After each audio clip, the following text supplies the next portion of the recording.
என்னடா வர சொன்ன? ஒன்றும் இல்லை, ஒரு ஷார்ட் ஃபிலிம் எடுக்கலாம் ஐடியாடா, அதான். அப்படியா? என்ன திடீர்னு? இது 2 மாதம் சும்மா தானே இருக்க போகிறோம், அதான். சரி பண்ணலாம், எதுவும் இல்லை. சரி என்ன கான்செப்ட்டு? ஒரு ஃப்ரெண்ட்ஷிப் ஸ்டோரி பேட் எண்டிங் கூடடா. ஓ, கேரக்டர்லாம்? இந்த அப்துல், ஜீவா ஜோ எல்லாரையும் கூப்பிட்ருக்கேன். ஆ, இந்த 2 பேர் வரேன்னு இருக்கானுங்க, அதுவும் வரானுங்க. சரி சரி சரி. ஓகே, பட்ஜெட் என்ன? தெரியலையே. டேய், என்னடா சொல்கிற? எக்யூப்மெண்ட்லாம் வாங்கணும்ல? ஆமாம், ட்ரைபாட்லாம் வாங்கணும். எவ்வளோ இருக்கும்? என்ன ஒரு 400 இருக்கும். ஆனால் அதெல்லாம் நல்லா இருக்காது. கொஞ்சம் அதிகமாக காசு போட்டு வாங்கினா தான் நல்லாயிருக்கும். சரி, என்கிட்ட கொஞ்சம் காசு இருக்கு, பார்க்கலாம். சரி ஓகே. என்னடா வர சொன்னீங்க? ஒன்றும் இல்லை, ஷார்ட் ஃபிலிம் எடுக்க தானே கூப்பிட்டேன். ஷார்ட் ஃபிலிமா? எதுக்குடா நான் தேவையில்லாத வேலைலாம்? புள்ள குட்டியை போய் படிக்க வைங்க. ஏய், எங்கள் புள்ள எங்களுக்கு படிக்க வைக்க தெரியும். சொன்னால் வர வேலையை மட்டும் பாரு, சரியா? சரி சரி வரேன். யார் அது?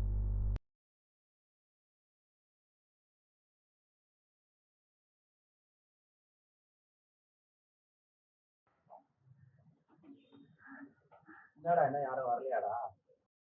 இல்லை, யாரும் வரல. சரி, நான் போய் லேப்டாப் பேசுகிறேன்.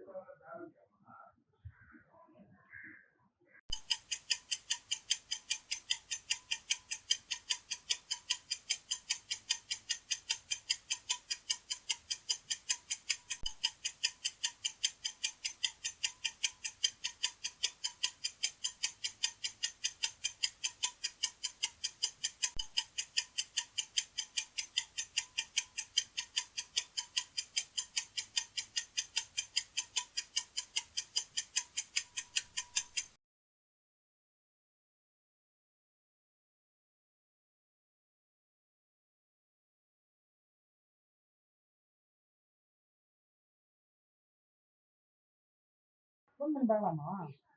பண்ணு, ரொம்ப நேரம் ஆயிடுச்சு.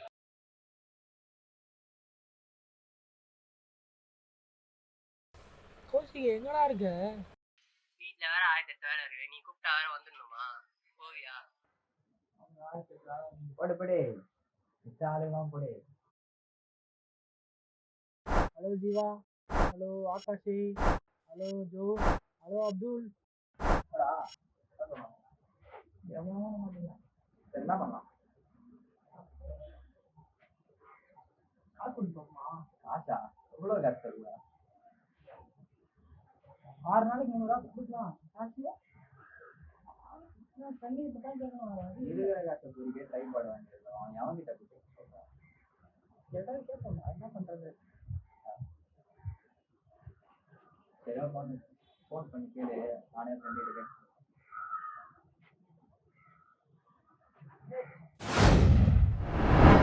ஏன்னா தேவைப்படுது. கஷ்டம் தான். ஹலோ,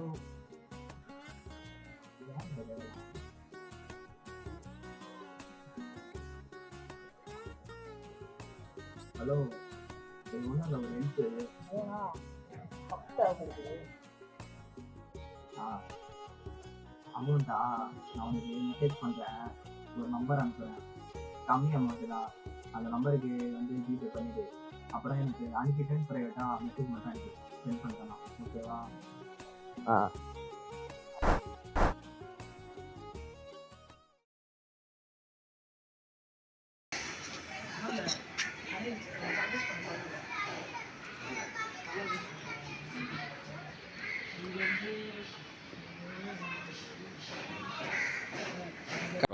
அப்புறம் ஓகே, டைலாக் பேசலாமா? ஓகே. டேக் ரெடி, போலாமா?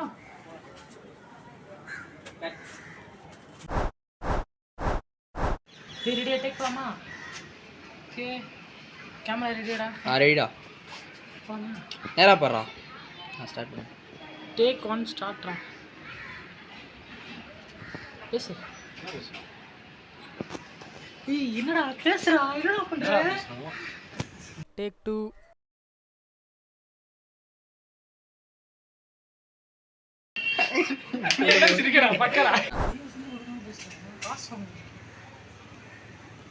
வா.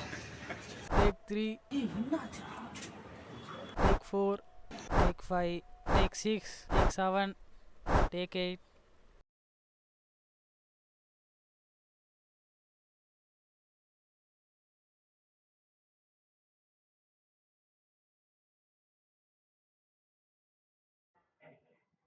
என்னடா பண்ற ஒழுங்கா டைலாக் ஆடிட்டர் சொல்லுவோம்.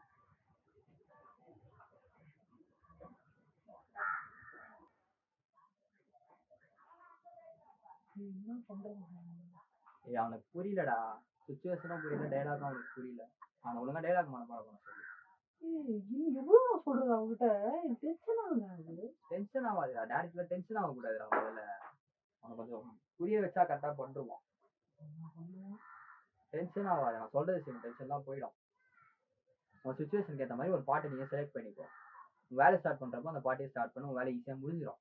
அவனுக்கும் ஈஸியாக புரியும். நீ வருத்தப்படாத, புரியுதா நான் சொல்றது? எதுவுமே புரியல எனக்கு. சரியா? ஒன்றும் இல்லை, ஃபஸ்ட்டு கண்ணை மூடு. உன் கண்ணை மூடிட்டியா? இப்போ உன் எய்ம் என்ன அதை நினச்சி பார்த்துக்கோ. நினச்சி பார்த்துக்கிட்டியா? இப்போ உன் சுச்சுவேஷனுக்கு ஏற்ற மாதிரி உனக்கு பிடிச்ச மாதிரி ஒரு பாட்டை நீயே நினச்சிக்கோ. இப்போ உன்னோட எய்மையும் அந்த பாட்டையும் ஒன்று சேர்த்து கண்ணை திறந்து ஸ்டார்ட் பண்ணு.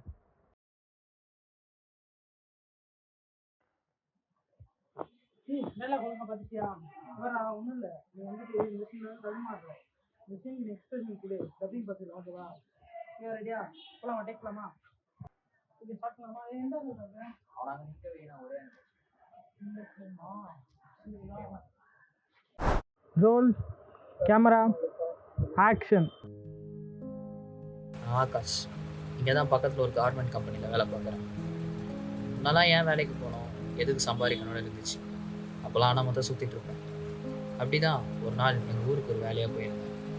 அன்றைக்கி நைட்டு 9 மணி. திண்டிவனம் பக்கத்தில் நான் போயிட்டு இருந்த பஸ் திடீர்னு பிரேக் டவுன் ஆகிடுச்சு. வண்டியில் வந்து எல்லாரும் வண்டி நின்றுட்டு இருந்த ஆப்போசிட் சைடில் போய் நின்றுட்டு இருந்தோம். அந்த ரோடே செம்ம டிராஃபிக் ஆகிடுச்சு. ஒரு புளிய மரத்துக்கு அடியில் எனக்கு பின்னாடி உட்காந்துட்டு இருந்த குழந்தை, எனக்கு முன்னாடி உட்காந்துட்டு வயசானவங்க எல்லாருமே அந்த மரத்தடியில் நின்றுட்டு அவளை கூப்பிட்டு அந்த மரத்தடி. சரி வேறு எங்கேயாவது போய் ஒதுங்க அப்புறமா உட்காரலான்னு பார்த்து ஒரு இடத்த தேடணும். இப்போ தூரத்தில் இன்னொரு மரம் தெரிஞ்சுது. அந்த மரத்துக்கு கீழே போய் நிற்கலான்னு நடந்து போய்கிட்டே இருந்தேன். கொஞ்ச நேரத்தில் டமால்னு ஒரு சத்தம். என்னென்னு பின்னாடி திரும்பி பார்த்தா எல்லாரும் அலற சத்தமாக இருந்தது. கிட்ட போய் பார்த்தா எனக்கு பின்னாடி உட்காந்துருந்த குழந்தை தலையில் ஒரு வேன் ஏறிட்டு இருந்தது. என் முன்னாடி உட்காந்துட்டு இருந்த பெரியவங்க 2 பேருக்கும் சரியான அடி. என்ன பண்ணுறதுன்னு தெரியல. அவ்வளோ நேரம் சிரிச்சுட்டு இருந்த குழந்தை திடீர்னு செத்துருச்சுன்னு என்னால் நம்ப முடியல. என்ன பண்ணதுன்னு தெரியாமல் சுற்றி முற்றி பார்த்தேன். ஒரே அதிர்ச்சியாக இருந்தது, உடம்பெல்லாம் ஒரே நடுக்கமாகிடுச்சு. இப்போ எப்படி என் ஊருக்கு போகிறதுன்னு எனக்கு தெரியாது. அப்போ தான் தூரத்தில் யாரும் பேசுறது கேட்டு, இந்த திண்டிவனம் பிரிட்ஜை நீங்கள் ஏறி இறங்கிட்டீங்கன்னா பிரிட்ஜு கீழே ஒரு பஸ் ஸ்டாண்ட் இருக்குது, எல்லா ஊர் பஸ்ஸும் அங்கே வரும்னு சொன்னாங்க. உடம்பு நடுக்கத்தோடையே அப்படியே நடந்து போனேன். வண்டி அதிகமாக போகிற அந்த பிரிட்ஜில் ஒரு அடியும் எடுத்து வைக்கிறப்ப பயமாக இருந்தது. வண்டி போயிட்டுருக்கிறப்ப அந்த பிரிட்ஜு அதிர ஆரம்பிச்சிது. என் உடம்பும் ஏற்கனவே நடுக்கத்தில் இருந்தது. என்ன பண்ணுறதுன்னு தெரில. எப்படியோ ஒரு வழியாக அந்த பிரிட்ஜை ஏறி இறங்கிட்டேன். அவர் சொன்ன மாதிரி அங்கேயே ஒரு பஸ் ஸ்டாண்ட் இருந்தது. அங்கே போய் நின்னேன். ரொம்ப நேரமாக நின்னா ஒரு பஸ்ஸும் வரல. அப்புறமா ஒரு வண்டி வந்தது. அந்த வண்டியில் இருக்க டிரைவர்கிட்ட கேட்டேன், இந்த மாதிரி எங்கள் ஊருக்கு நான் போனேன்னா ஆனால் ரொம்ப நேரமாக நிற்கிறேன், இங்கே ஒரு பஸ்ஸும் வரலன்னு. அப்புறம் தான் அவர் சொன்னார், இங்கே பஸ்ஸெலாம் வராதுப்பா, இந்த பஸ் ஸ்டாண்ட் இப்போ மூடி வச்சுருக்காங்க அப்படின்னு. இப்போ எப்படி நான் என் ஊருக்கு போகிறதுன்னு கேட்டப்போ, இங்கேருந்து வேறு ஒரு இடத்துக்கு கூட்டிகிட்டு போகிறேன், அங்கேருந்து நீ உங்கள் ஊருக்கு வேறு பஸ்ஸு தான் பிடிச்சி போகலான்னு சொன்னார். அப்புறம் அவரே கூட்டிகிட்டு போய் என்னை ஒரு இடத்துல இறக்கி விட்டார். அங்கேருந்து வேறு பஸ்ஸு பிடிச்சி வேறு ஒரு ஊருக்கு போய் அங்கேருந்து என் ஊருக்கான பஸ்ஸை நான் பிடிச்சிட்டு அப்புறம் ஒரு வழியாக எங்கள் ஊருக்கு போய் சேர்ந்துட்டேன். அப்புறமா எங்கள் வீட்டுக்கு போய் தண்ணி குடிச்சதுக்கப்புறம் தான் எனக்கு உயிரே வந்துச்சு. ஆனால் அன்றைக்கி தான் எனக்கு புரிஞ்சுது, வாழ்க்கைன்றது இப்படி தான்ட்டு, எப்போ வேணாலும் என்ன வேணாலும் ஆகலான்ட்டு. அதனால் இருக்கிற வரைக்கும் ஒழுங்காக நல்லபடியாக இருக்கணும்னு நான் அன்றைக்கி தான் தெரிஞ்சுக்கிட்டேன். பரவாயில்லடா, என் வாய்ஸ் ஒன்று நல்லாவே சிங்க் ஆகுது. கணதுர என்ன பாட்டு கேட்டுது?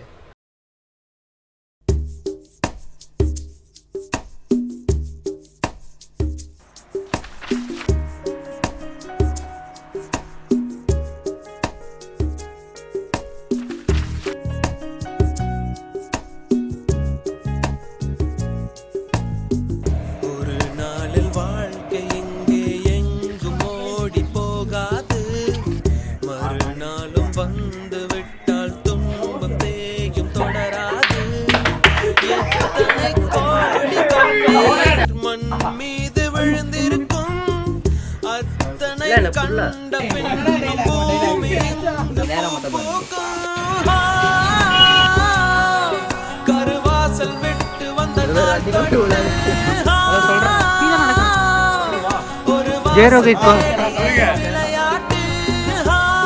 அதில் என்ன பிரச்சனை? இப்போ நீ தான் தப்ப போகிற பாரு. நான் சொல்கிறத கரெக்டாக செய், சரியா?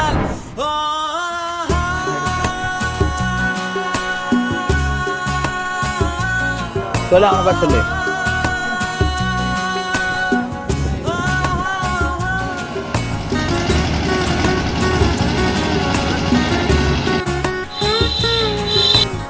இல்லை எனக்கு புரியல.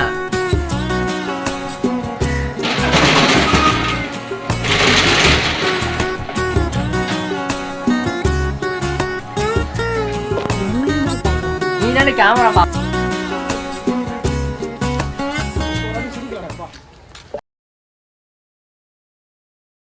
டேய் எங்கள் அண்ணன் லேப்டாப் கேட்டான்டா.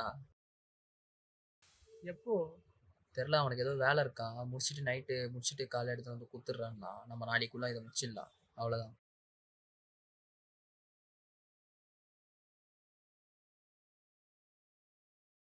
லேப்டாப் எப்படா வந்து? தாண்டா எங்கள் அண்ணன் கூப்பிட்டுட்டு போனான். ஆமா, மேஸ்டப் என்னாச்சு? தியேட்டரில் போய் கேட்க போனேன். ஃபோன் பண்ணுறேன்னு சொன்னாங்க. அன்றைக்கி ஒரு நாள் ஃபோன் பண்ணேன், திருப்பி ஃபோன் பண்ணுறேன்னு சொன்னாங்க. என்ன நடக்குது தெரில.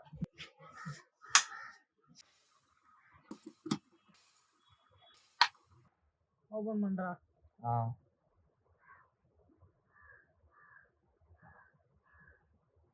என்னடா இருக்கிறது ஒரே ப்ராஜெக்ட்.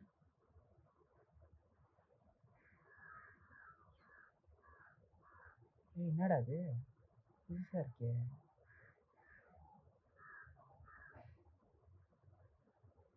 டேய் என்னடா இது? டேய் என்னாச்சா? தெரிலடா, டெலிட்டடு காட்டுது. டெலிட் ஆயிடுச்சா? இந்த வீடியோ மட்டும் இருக்கு. தெரியல என்ன ஆச்சுன்ட்டு. டேய் என்னடா ஆச்சு? தெரிலடா, நேற்று ஃபுல்லாக லேப்டாப் எங்கள் அண்ணன் தான் வச்சுருந்தான். அவன் எதுவும் பண்ணிட்டானான்னு தெரியலையே. சரி ஃபோன் பண்ணி கேளு. அவன்கிட்ட ஆனால் தெளிவாக சொன்னேன்டா எதுவும் பண்ணாத அப்படின்ட்டு. ஒரு நிமிஷம் நான் திருப்பி ஃபோன் பண்ணுவாங்க பார்க்கணும். ஹலோ டேய், நான் தான் பேசுகிறேன். இது லேப்டாப்பில் எதாவது டெலிட் பண்ணியா? ஆமாம். ஏய் எல்லாம் டெலிட் ஆகிருக்கு. எதாவது பண்ணனா ஒழுங்காக சொல்லிவிடு. டேய் உன்கிட்ட தெளிவாக தான்டா சொன்னேன் எதுவும் பண்ணாத, நான் ப்ராஜெக்ட் பண்ணிகிட்ருக்கேன்ட்டு. எதுக்குடா தேவையான டெலிட் பண்ணேன்? என்கிட்ட ஒரிஜினல் காப்பி கூட இல்லைடா, எல்லாமே லேப்டாப்பில் தான்டா இருந்தது. நீ அறிவு கேட்ட தனமாக பண்ணிட்டு என்ன எந்த இது பண்ணிகிட்ருக்க? இப்போ மற்றவங்களுக்குலாம் என்னடா பதில் சொல்கிறது? ரீசைக்கிள் பின்னில் கூட இல்லைடா, எல்லாத்தையும் சேர்த்து டெலிட் பண்ணி வச்சுருக்க. உனக்கு ஏதாவது வேணும்னா ஸ்பேஸ் வேணும்னா என்கிட்ட ஃபோன் பண்ணிக்கிறது நான் அதான் சொல்லியிருப்பேன்டா. சி நீடா போனேன். டேய் பவனேஜ், அவன் எல்லாத்தையும் டெலிட் பண்ணிட்டு இருக்கான்டா ஸ்பேஸ் இல்லைன்ட்டு. என்னடா சொல்ற? அப்படிதான்டா சொல்கிறான். என்ன பண்ணுறதுன்னு தெரியலடா. என்னடா சொல்ற? ஆமாண்டா, எல்லாத்தையும் டெலிட் பண்ணிட்டு இருக்கான்டா. ரீசைக்கிள் பின்னில் கூட இல்லைடா. யாரா அது கால் பண்ணிக்கிட்டே இருக்கிறது? என்னடா?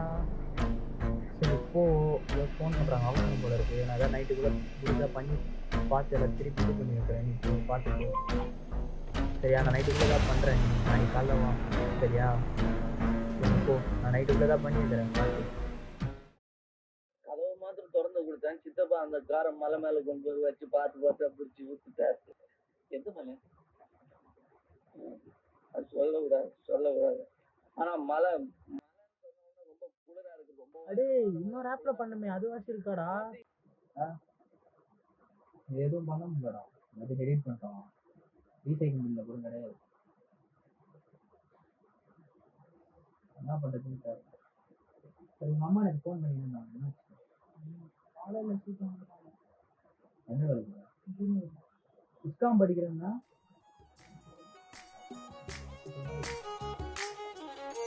போர்க்களத்தில் பிறந்து விட்டோம், வந்தவை போனவை வருத்தமில்லை. காட்டினிலே வாழ்கின்றோம், முட்களின் வழி ஒன்றும் மரணமில்லை. நடக்கையிலே உன்னை விட்டு விலகிவிடும். நீ மட்டும் தான் இந்த உலகத்திலே உனக்கு துணை என்று விளங்கிவிடும்.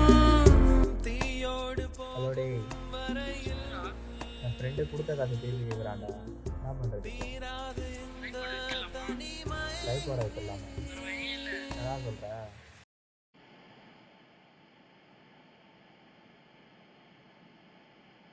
படம்னு ஒன்று எடுத்தீங்க, அது என்னதான்டா ஆச்சு? மயிரா போச்சு.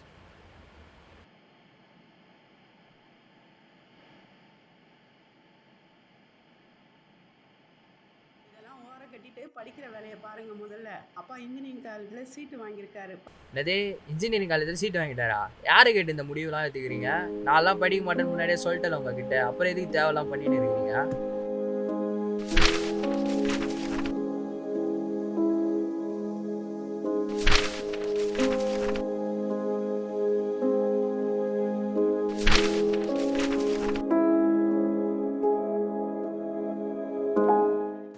கட் டேக் ஓகேடா.